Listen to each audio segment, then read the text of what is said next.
क्या आप जानते हैं कि इस समाज में एक ऐसी घटना को अंजाम दिया गया जिसने रिश्तों के मायने बदल दिए, लोगों का अपने रिश्तों से विश्वास तोड़ दिया। कोई किसी चीज के लिए कितनी हद तक जा सकता है ये सोच नहीं सकते हैं। आज की कहानी ऐसे एक केस के बारे में है जब पुलिस की इन्वेस्टिगेशन ने कत्ल का ऐसा भयानक राज खोला जिससे पूरा इलाका दहल गया। नमस्कार दोस्तों, तो क्या हाल चाल है आपके। Today's topic is Om Prakash Yadav case. ये कहानी शुरू होती है उत्तर प्रदेश के सबसे पवित्र शहरों में से एक गोरखपुर जिले से। यहीं इसी जिले में शाहपुर करके एक इलाका है। इसी इलाके में अशोकनगर नाम से एक कॉलोनी बसा हुआ है जहां पर एक भरा पूरा परिवार यादव परिवार रहता था। ये इलाके में काफी नामी गामी और रुतबे वाला परिवार था, क्योंकि घर के 3 बेटों में से सबसे बड़े बेटे राजकुमार यादव पुलिस इंस्पेक्टर थे और सबसे छोटे बेटे ओम Prakash Yadav eye specialist doctor थे। इनका अच्छा खासा क्लिनिक भी था। सभी भाइयों की शादी हो चुकी थी, बच्चे भी थे। ये एक हंसता खेलता भरा पूरा परिवार था। बात 2016 की है। यादव परिवार के घर में मरम्मत का काम चल रहा था। ये काम घर के छोटे बेटे ओम प्रकाश यादव ने लगवाया था। सुबह के 9 बजे मिस्त्री मजदूर आते थे और शाम के 6 बजे तक चले जाते थे। ऐसे ही 21 जनवरी 2016 की सुबह 9 बजे लेबर और मिस्त्री अपने काम पर आते हैं। किसी चीज की जरूरत लगी तो ओम प्रकाश से मांगने के लिए कुछ लेबर फर्स्ट फ्लोर पर मौजूद इनके कमरे की ओर जाते हैं। ओम प्रकाश फर्स्ट फ्लोर पर ही अपनी पत्नी अर्चना यादव और 4 साल के बेटे शिव उर्फ नितिन यादव के साथ रहते थे। बाकी के फैमिली मेंबर्स ग्राउंड फ्लोर पर रहते थे। इसी समय एक मेड भी ओम प्रकाश के कमरे में सफाई करने के लिए आती हैं। कुछ लेबर और ये मेड साथ में कमरे के पास आकर खड़े हो गए। इन्होंने दरवाजा नॉक किया पर किसी ने नहीं खोला। आवाज लगाया फिर भी किसी ने जवाब नहीं दिया। ऐसा पहले कभी नहीं हुआ था। ओम प्रकाश इतनी देर तक कभी भी सोते नहीं थे। चूंकि ये डॉक्टर थे तो सुबह सुबह ही इनको क्लिनिक पर जाना होता था। जब नॉक करने और आवाज लगाने पर भी जवाब नहीं मिला तो इन्होंने दरवाजे को धक्का देने की कोशिश की। इत्तेफाक से ये दरवाजा अंदर से लॉक नहीं था, केवल भिड़काया गया था। दरवाजे को खोलकर जैसे ही लेबर और घर की मेड ने कमरे में प्रवेश किया, इनकी रूह कांप गई। ये सभी लोग जोर जोर से चीखते चिल्लाते हुए रूम से बाहर निकलते हैं और नीचे की ओर भागते हैं। इसी समय बगल वाले रूम के अंदर से किसी महिला के दरवाजा खटखटाने की आवाज आने लगी कि दरवाजा खोलो, बाहर से किसी ने बंद कर दिया है। वो लेबर्स और मेड इतने परेशान थे कि इन्होंने इस पर ध्यान नहीं दिया और सीधे चिल्लाते हुए ग्राउंड फ्लोर पर भागे। घर के बाकी मेंबर्स इनसे पूछते हैं कि क्या हो गया, डर क्यों रहे हो आप सब। इनके घर से ऐसी आवाजें सुनकर आस पड़ोस में रहने वाले लोग भी यहाँ पर आते हैं कि ये शोर कैसा हो रहा है, हुआ क्या। लेबर्स ने बोला कि एक बार ऊपर चलकर देखिए। अब सभी लोग जैसे घर के बाकी मेंबर्स, पड़ोसी वगैरह फर्स्ट फ्लोर पर आते हैं। एक लेबर ने ओम प्रकाश के रूम की तरफ इशारा किया। सभी लोग यहाँ पर आते हैं। आते ही इनकी चीख निकल गई। बेड पर ओम प्रकाश का शव पड़ा हुआ था और इनके सर से रक्त रिस कर जम चुका था। जमीन पर रक्त बिखरे हुए थे। बिस्तर और ओम प्रकाश के कपड़े भी इससे भीगे हुए थे। देखने से लगा कि इनकी मृत्यु हो चुकी है। ठीक बगल में इनका बेटा नितिन भी सो रहा था। पता नहीं सो रहा था या इसकी भी मृत्यु हो चुकी थी। जब परिजनों ने चेक किया तो इसकी सांसें बंद थीं। लोगों का शोर सुनकर वापस बगल वाले कमरे से दरवाजा पीटने और खोलने की आवाजें आने लगीं। ये बाहर से बंद था। कुंडी को खोला जाता है। अंदर कमरे में ओम प्रकाश की पत्नी अर्चना यादव बदहवास खड़ी थीं। ऐसा लगा कि ये किसी से डरी सहमी हों। ये फिर भागकर अपने बेडरूम में जाती हैं। यहाँ का मंजर देखकर ये बेहोश सी होने लगी, क्योंकि सामने इनके पति और 4 साल के मासूम बच्चे का शव पड़ा हुआ था। ये देखकर मानो इनकी दुनिया तबाह हो गई। घर में अब मातम पसर चुका था। घर की औरतें रो रही थीं, बिलख रही थीं। फौरन किसी ने पुलिस को कॉल कर दिया। शाहपुर थाने के थाना प्रभारी अपने पुलिस बल के साथ मौका वारदात पर पहुंचते हैं। जगह को सील किया जाता है। पिता और पुत्र के शव को हॉस्पिटल भेज देते हैं पोस्टमार्टम के लिए। घर के लोग चारों तरफ अपने रिश्तेदारों को फोन घुमाना शुरू कर देते हैं। ओम प्रकाश के सेकंड नंबर के भाई ने बड़े भाई राजकुमार यादव को कॉल कर दिया, जो पुलिस इंस्पेक्टर थे। इनकी पोस्टिंग बलरामपुर जिले के उतरौला थाने में थी। जब इन्हें अपने छोटे भाई की खबर लगी तो तुरंत ये भी गोरखपुर के लिए रवाना होते हैं। उस समय ओम प्रकाश के ससुर यानी अर्चना यादव के पिता दीपचंद यादव पीएससी के सीनियर ऑफिसर थे। इनकी ड्यूटी चीफ मिनिस्टर हाउस में लगी थी। जब इन्हें अपने दामाद के बारे में पता चला तो ये भी गोरखपुर के लिए रवाना होते हैं। चूंकि ये चीफ मिनिस्टर की सिक्योरिटी में थे तो उनसे इनकी जान पहचान भी थी, जिसके चलते सीएम ऑफिस से एक कॉल वहां के डीआईजी और एसएसपी को जाता है। इनके ऊपर प्रेशर बनाया गया कि जल्द से जल्द इस केस को सॉल्व करिए, कातिल के बारे में पता करिए। ओम प्रकाश के एक रिश्तेदार राज्यपाल ऑफिस में भी काम करते थे, इसलिए राज्यपाल ऑफिस से भी गोरखपुर फोन लगाया गया। देखते ही देखते ये केस अब हाई प्रोफाइल बन गया। पुलिस के बड़े बड़े अधिकारी भी वारदात वाली जगह पर आने लगते हैं। चूंकि अब मामला हाई प्रोफाइल हो चुका था तो मीडिया भी यहाँ पर पहुंचती है। पुलिस के ऊपर चारों तरफ से दबाव बनने लगा। जब इन्होंने कमरे में गौर किया तो देखा कि सारे सामान इधर उधर बिखरे हुए हैं। ऐसा लग रहा था कि किसी ने यहाँ पर लूटपाट किया हो। कमरे के अंदर से अर्चना के जेवर, मोबाइल फोन्स जैसी कीमती चीजें गायब थीं। साफ तौर पर यह मामला रॉबरी का था। ओम प्रकाश ने इनका विरोध किया होगा तो उनका कत्ल कर दिया। बच्चा भी साथ था तो इसको भी नहीं छोड़ा गया। पुलिस अज्ञात लोगों के खिलाफ केस दर्ज करती है। वैसे ओम प्रकाश जब छोटे थे तभी इनके पिताजी की मृत्यु हो गई थी। इसके बाद इनके दोनों बड़े भाइयों ने इन्हें अच्छे से पढ़ाया लिखाया। एक पिता के ऊपर जो बच्चे की जिम्मेदारी होती है, दोनों भाइयों ने मिलकर इसे उठाया। आगे चलकर ओम प्रकाश जब होशियार हुए तो इनके मन में डॉक्टर बनने की चाह उठी। वैसे ये पढ़ाई में काफी अच्छे थे। भाइयों ने इनकी इस इच्छा को जीवित रखा और इन्हें पढ़ा लिखा कर डॉक्टर बनाया। Om Prakash eye specialist doctor बने, यानी आंखों के डॉक्टर बने। इसके बाद इनके प्रैक्टिस के लिए भाइयों ने 2007 में इनके लिए क्लिनिक खुलवा दिया। अभी तक बड़े भाइयों की शादी हो चुकी थी, अब बचे थे तो केवल ओम प्रकाश। इनकी भी शादी की उम्र होने लगी थी, करियर तो सेट हो ही चुका था। माँ ने सोचा कि ओम प्रकाश की भी शादी करा देनी चाहिए। इसके बाद ये अपने रिश्तेदारों से बात करती हैं, उनसे कहती हैं कि एक अच्छी सी बहू की तलाश शुरू करें।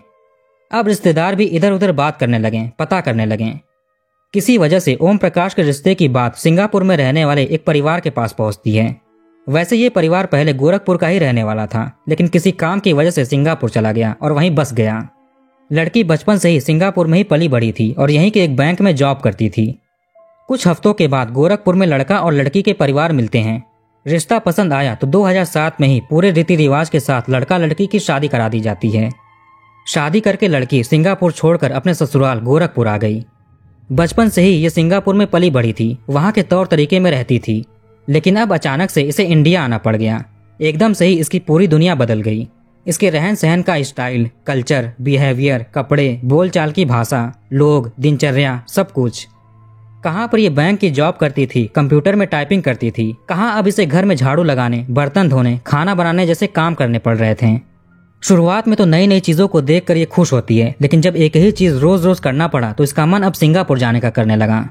इसे अब अपने घर की याद आने लगी। इसको सिंगापुर जाना था। करीब 6 महीनों तक ये अपने ससुराल में एडजस्ट करती रही, फिर सिंगापुर वापस चली गई। यहाँ पर इसने दोबारा से जॉब शुरू कर दी। आगे चलकर इसने अपने पति ओम प्रकाश को डाइवोर्स भी दे दिया। इन सबसे परिवार को बहुत बड़ा धक्का लगता है, दुख होता है, पर क्या कर सकते हैं, उसको जबरदस्ती यहाँ पर नहीं रख सकते। ओम प्रकाश का क्लिनिक काफी अच्छा चल रहा था। शादी केवल 6 महीने में ही टूट गई थी। इनकी उम्र भी ज्यादा नहीं थी, काफी यंग थे। कोई भी अपनी बेटी इन्हें आराम से दे देगा। इसलिए माँ अब वापस से शादी की बात चलाने को कहती हैं। वापस से रिश्तेदारों ने इधर उधर पता करना शुरू कर दिया। शादी में केवल एक दिक्कत हो सकती थी कि लड़का तलाकशुदा है। पता नहीं कौन एक डाइवोर्सी लड़के से अपनी बेटी की शादी कराएगा, लेकिन इस चीज के अलावा कोई भी दिक्कत परेशानी नहीं थी।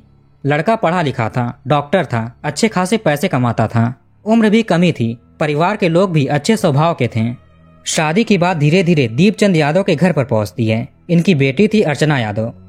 इनका मूल रूप से निवास स्थान गाजीपुर का था, लेकिन ड्यूटी की वजह से दीपचंद का पूरा परिवार लखनऊ में शिफ्ट हो गया। दीपचंद पीएससी के ऑफिसर के तौर पर राजधानी में ड्यूटी कर रहे थे। जब इन्होंने ओम प्रकाश की पहली शादी के बारे में सुना तो इन्हें थोड़ा झिझक होता है, पर इस शादी में सिचुएशन ही ऐसा हो गया था कि कुछ कर नहीं सकते थे। इसमें गलती किसी की भी नहीं थी। इसके बाद ये यादव परिवार उस यादव परिवार से मिलता है, बात आगे बढ़ती है। लेकिन इस बार ओम प्रकाश का परिवार जल्दबाजी में वो गलती नहीं करना चाहता था जो पहली बार शादी में हुआ। अच्छे से देखने परखने के बाद 2009 में ओम प्रकाश और अर्चना की शादी करा दी जाती है। अर्चना अपने ससुराल आ गई। वैसे ये ज्वाइंट फैमिली था, घर में इतने सारे लोग थे। अब जब इतने लोग हैं तो ढेर सारे काम भी होंगे, इसलिए अर्चना को अब कई सारे काम भी करने पड़ते थे। शादी के 3 साल बाद यानी 2012 में इस जोड़ी को एक बेटा हुआ। नाम रखा शिवा एके नितिन। बच्चे के जन्म के बाद अर्चना का एक और काम बढ़ गया। अब ये बच्चे को संभाले या घर को संभाले।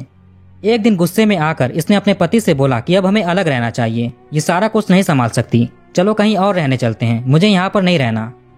ये सुनकर ओम प्रकाश भी गुस्सा हो गए कि जिन भाइयों और माँ ने इसकी देखभाल की, पढ़ाया लिखाया, इस लेवल पर पहुंचाया, उनको कैसे छोड़ दूं। हम यहीं पर रहेंगे, कहीं नहीं जाएंगे। अलग रहने वाली बात के बारे में जब दोनों भाइयों और माँ को पता चला तो उन्हें इससे कोई आपत्ति नहीं होती है। फिर भी ओम प्रकाश अपने परिवार से दूर नहीं रहना चाहता था। बात करने पर सुझाव निकल कर आया कि आप फर्स्ट फ्लोर पर रहो और अलग खाना बनाओ। अर्चना इस बात को मान गई और अपना अलग खाना बनाने लगी। इसको अब बाकी के फैमिली मेंबर्स से कुछ खास मतलब नहीं था, अब ये काम से काम ही रखती थी। अलग होने की वजह से अब इसको कम मेहनत करना पड़ रहा था। अब ये आराम से रहने लगी, सब कुछ सही हो गया। धीरे धीरे जिंदगी कट रही थी। लेकिन अचानक से 21 जनवरी 2016 को पता चला कि ओम प्रकाश और इनके बेटे नितिन का कत्ल हो गया। लूटपाट के दौरान बदमाशों ने इनका कत्ल कर दिया। मामला साफ साफ लूटपाट का लग रहा था। घर पर डीआईजी और एसएसपी जैसे ऑफिसर्स आ चुके थे। फॉरेंसिक एविडेंसेस कलेक्ट करने के लिए फॉरेंसिक टीम को भी पुलिस बुला लेती है। इस केस पर अब सीएम और राज्यपाल की भी नजर थी। जल्द से जल्द इस केस को सॉल्व करना था। पुलिस और फॉरेंसिक टीम घर की छानबीन शुरू करती है। पुलिस ने एक बात पर गौर किया कि घर के पीछे के मेन दरवाजे और फर्स्ट फ्लोर के मेन दरवाजे की कुंडी टूटी हुई है और ये अंदर से टूटी हुई थी, इसे अंदर से ही तोड़ा गया था। आमतौर पर अगर कोई लुटेरा आता तो बाहर से ही कुंडी को तोड़ता, ना कि अंदर से। अंदरूनी दरवाजे पर ज्यादा चोट के निशान थे। लेकिन ये सब करते समय बहुत शोर भी हुआ होगा, पर किसी घर वाले ने ये सुना क्यों नहीं? ये लोग कहाँ थे? इसके बाद घर वालों से पूछताछ किया जाता है। ये मामला 20 जनवरी की रात को हुआ था। इसी रात को थोड़ी ही दूर किसी जानने वाले के घर पर वेडिंग एनिवर्सरी की पार्टी थी। पूरे परिवार को इनविटेशन मिला था, सभी लोग वहीं गए थे। कल रात को अर्चना की तबीयत ठीक नहीं थी, इसलिए वो जा नहीं पाई। ये घर पर अकेले ही रही। बाद में ओम प्रकाश भी अपने बच्चे को लेकर वापस से घर आ जाते हैं। सोचा कि पत्नी घर पर अकेली है, कैसे रहेगी। ऊपर से इनका बेटा भी मम्मी के पास जाने की जिद कर रहा था। वारदात के समय घर पर ओम प्रकाश, इनकी पत्नी अर्चना और इनका बेटा नितिन ही मौजूद थे। अर्चना का रोते हुए हाल बेहाल हो चुका था। पुलिस इनसे जैसे तैसे बात करती है। अर्चना ने बोला कि कल रात को ये घर पर अकेली थी। कुछ बदमाश दरवाजे की कुंडी तोड़कर घर में दाखिल हुए। ये अपने कमरे में सोई हुई थी, उन्होंने इसे कमरे में ही बंद कर दिया। ये दरवाजे को पीटती रही लेकिन किसी ने नहीं खोला। आगे पता नहीं क्या हुआ। पोस्टमार्टम में पता चला कि ओम प्रकाश के सर पर किसी भारी भरकम चीज से वार किया गया था, जैसे किसी हथौड़े से, और ये सर के पीछे हुआ था। सर के अलावा इनके शरीर पर और कहीं भी चोट का निशान नहीं था, जिससे लगे कि इनके और बदमाशों के बीच में हाथापाई हुई हो। यानी ओम प्रकाश बेड पर पेट के बल सो रहे थे। बात आई कि अगर ये सो रहे थे तो उन बदमाशों ने इन्हें क्यों मारा, चुपचाप चोरी करके क्यों नहीं चले गए, और इनकी पत्नी को कमरे में क्यों बंद कर दिया। अर्चना के शरीर पर कोई भी चोट का निशान नहीं था। यहाँ ओम प्रकाश को हथौड़े जैसे हथियार से खत्म किया गया था, लेकिन बच्चे को गला घोटकर। बच्चे के गले पर हथेली के साफ निशान भी थे। अर्चना से थोड़ी बहुत पूछताछ के बाद ओम प्रकाश की मां बागेश्वरी देवी से पूछताछ किया जाता है। इन्होंने अपने स्टेटमेंट में कुछ ऐसी चीजें बताई जिससे पुलिस की इन्वेस्टिगेशन पूरी तरह से चेंज हो गई। अर्चना का हमसे अलग होने के बाद इसे आराम ही आराम था। इसे ज्यादा घर के काम भी नहीं करने पड़ते थे, ज्यादा खाना भी नहीं बनाना पड़ता था, काम कम होते थे। इस वजह से इसके पास भरपूर समय होता था। अब ये क्या करे, दिन भर ये फोन में लगी रहती थी। शुरू में तो ओम प्रकाश भी इसे देखकर सोचते हैं चलो अब ये खुश तो है, बोरियत मिटाने के लिए सोशल मीडिया का यूज कर रही है। लेकिन धीरे धीरे अर्चना कुछ ज्यादा ही फोन में व्यस्त रहने लगी।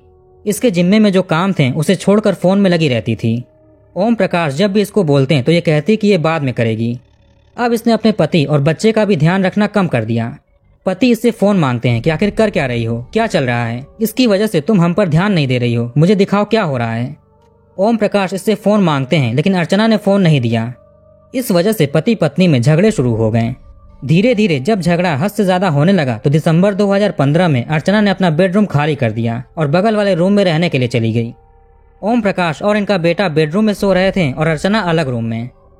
माताजी के बयान से पुलिस समझ गई कि पति पत्नी के रिश्ते ठीक नहीं थे। शायद इसने तो कत्ल की सुपारी नहीं दी। अर्चना अब पुलिस की नजर में आ जाती है। अभी ये 21 जनवरी का ही दिन चल रहा था। पुलिस के इस थ्योरी में एक अपवाद आता है, वो बच्चा। एक पत्नी झगड़े से तंग आकर पति का कत्ल करवा सकती है, लेकिन अर्चना का ये बच्चा, एक माँ अपने 4 साल के बेटे के साथ ऐसा नहीं कर सकती। पुलिस आपस में ये सारी बातें कर रही थी, लेकिन इन सबकी पुष्टि तभी हो सकती है जब अर्चना से बात किया जाए। लेकिन ये सही समय नहीं था। ये सब चीजें अभी कैसे पूछ सकते हैं? अगर थ्योरी गलत हुई तो हमारी बहुत बदनामी होगी। लोग क्या सोचेंगे कि जल्दबाजी में पुलिस किसी से भी पूछताछ कर रही है। ओम प्रकाश के माताजी के अनुसार अर्चना दिन भर फोन में लगी रहती थी, जिससे पति पत्नी में झगड़े शुरू हो गए। ये फोन ही झगड़े की जड़ है। पुलिस ने सोचा कि आखिर इसमें क्या है कि अर्चना अपने सारे काम छोड़ करके यूज कर रही है। पुलिस फोन को कब्जे में ले लेती है। इसके बाद इसके कॉल डिटेल्स निकलवाए जाते हैं। इसमें फेसबुक और व्हाट्सएप जैसे सोशल मीडिया ऐप्स भी थे। इन सब की भी जांच की जाती है। पुलिस को कॉल डिटेल्स में कुछ खास चीजें नहीं मिली, लेकिन एक शख्स का नंबर मिला जिससे कई कई घंटे हर रोज बातें हो रही थीं। कभी वो कॉल करता तो कभी ये करती। नंबर के जरिए उस शख्स के बारे में पता किया जाता है। पता चला कि इसका नाम अजय यादव है। ये जिला पंचायत सदस्य और प्राइमरी स्कूल का टीचर था। पुलिस को फेसबुक और व्हाट्सएप पर भी इसकी अर्चना के साथ चैटिंग मिली। लगा कि इन दोनों का आपस में कुछ अफेयर चल रहा है। सिचुएशन के हिसाब से पुलिस अभी अर्चना से इस बारे में पूछताछ नहीं कर सकती थी। सोचा कि इससे पूछ नहीं सकते तो क्या हो गया, उस अजय से तो पूछ सकते हैं। अब अजय का एड्रेस ढूंढा जाता है। पता चला कि ये फिरोजाबाद के स्वामी नगर का रहने वाला था। बिना देरी किए पुलिस की एक टीम इससे पूछताछ करने के लिए निकल जाती है। इसको उठाकर अपने साथ लाते हैं। इसने डर कर सारी चीजों का भांडा फोड़ दिया। अब तो सारा राज खुल गया। पुलिस वापस ओम प्रकाश के घर पर आई। इनके पास सॉलिड एविडेंस और चश्मदीद गवाह या कातिल था। पुलिस अर्चना से कहती है कि आपसे हमें पूछताछ करनी है, आप पुलिस स्टेशन चलिए। वहां मौजूद लोग और साथ में ये खुद बोलने लगी कि ऐसे कैसे जा सकती है, अभी सही समय नहीं है, बाद में चलेगी। फिर पुलिस ने साथ लाए अजय यादव को अर्चना के सामने बुला लिया। अजय को अपने सामने देखकर अर्चना सन्न रह गई। अब इन दोनों को पुलिस स्टेशन लाकर इनसे पूछताछ करते हैं। उधर घर वालों को समझ में नहीं आ रहा था कि हो क्या रहा है, पुलिस आखिर कर क्या रही है। इधर अर्चना और अजय ने अपनी पूरी कहानी सुनाई। 2014-15 के बीच में जब अर्चना अपने पति और बच्चे के साथ अलग रहकर बनाने खाने लगी तो इसे केवल 3 ही लोग के खाने बनाने होते थे जो फटाफट बन जाते थे। ये कुछ भी बनाकर खिला देती थी। बाकी और भी काम होते थे जिसे ये जल्दी खत्म कर लेती थी। काम खत्म होने के बाद ये बोर होती थी कि आखिर ये करे क्या। इसने फेसबुक पर अकाउंट बनाए और यूज करने लगी, लेकिन ये ज्यादा लोगों से उतना बात नहीं करती थी। इसी समय इसको एक आदमी का फ्रेंड रिक्वेस्ट आता है। ये अजय यादव था। इसके प्रोफाइल में अखिलेश यादव जैसे पॉलिटिशियन की फोटोज थीं। चूंकि अर्चना के पिता सीएम की सिक्योरिटी में थे तो अर्चना सीएम से कई बार मिल भी चुकी थी, जान पहचान थी।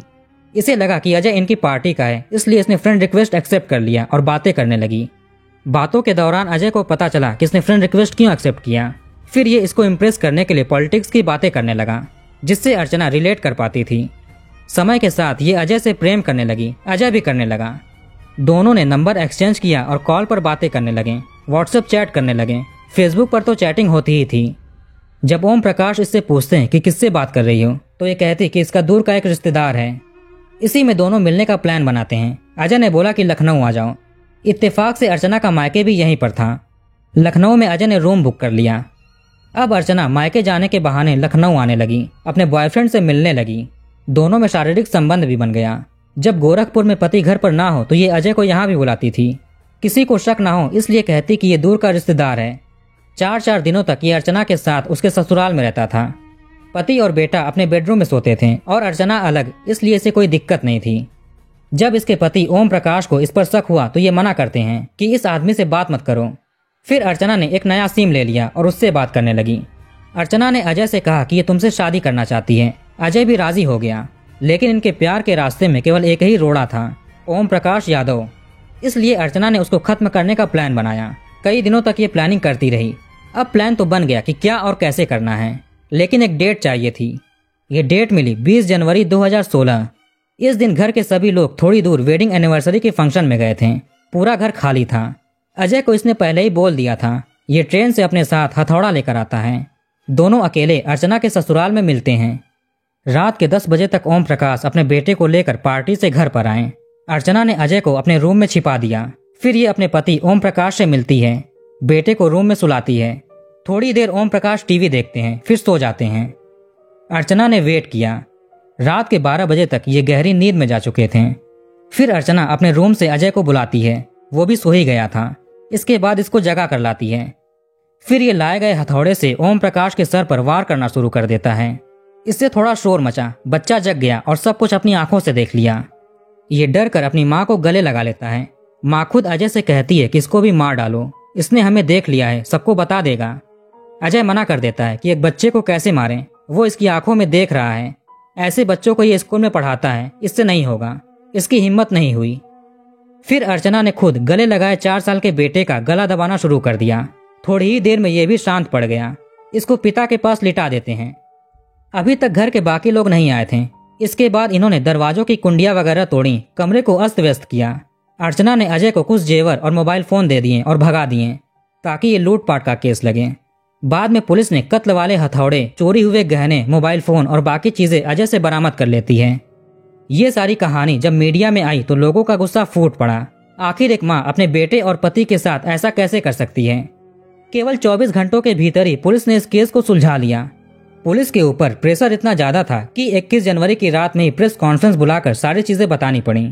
पुलिस चार्जशीट दाखिल करती है। सेशन कोर्ट में मुकदमा शुरू होता है।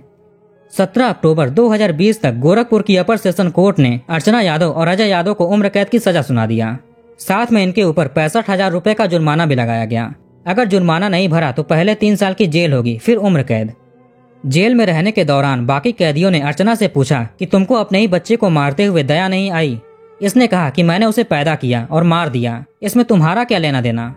ये सुनकर कैदी गुस्सा हो गए और इसको पीटने लगे। फिर पुलिस ने इन्हें छुड़ाया और अलग जेल में बंद किया। फिलहाल इस केस को हाई कोर्ट में चैलेंज किया गया है, जिसका फैसला आना अभी बाकी है। तो कहानी को यहीं पर खत्म करते हैं। आप कमेंट करके बताइए कि वीडियो आपको कैसा लगा। इस वीडियो को लाइक और शेयर जरूर करिए और हमारे चैनल को सब्सक्राइब करके बेल आइकन ऑन कर लीजिए। मिलते हैं नेक्स्ट वीडियो में।